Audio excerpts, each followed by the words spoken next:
Good morning mga kabisote. Halika, samahan nyo akong mulit maglalamas na naman tayo ng mga sangkap para sa ating simpleng pananghalian. Let's go! First step, mag-marinate muna tayo ng boneless bangus. Lagyan natin ng kalamansi, toyo at paminta. Then mekos-mekos lang. Sa isang mainit na kawali, ilagay natin yung sibuyas natin. Yan.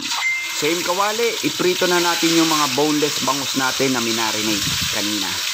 Mga 1 hour ko din yan minarinate mga kabisote. Kapag naprito na ang lahat, mag-isa muna tayo dito ng ating sibuyas at ilagay na natin yung natira ng marinade.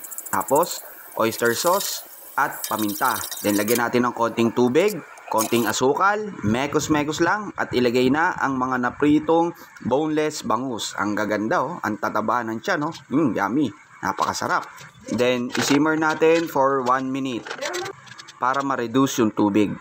Kapag okay na, ilagay na natin yung mga naprito natin kan sibuyas. Ayan, medyo madami-dami. Mas masarap, mas marami, kabisote. Shoutout muna tayo ng ating mga followers. Shoutout kay Pichi Bebe Kayabyab, kay JV Manaog, kay Vet Nerida, kay Kat De La Pasión, at kay Aileen Kaiga Factor. Maraming salamat po sa inyo mga kabisote. Oh, ano pang hinihintay mo, kabisote? Tara, kakain na!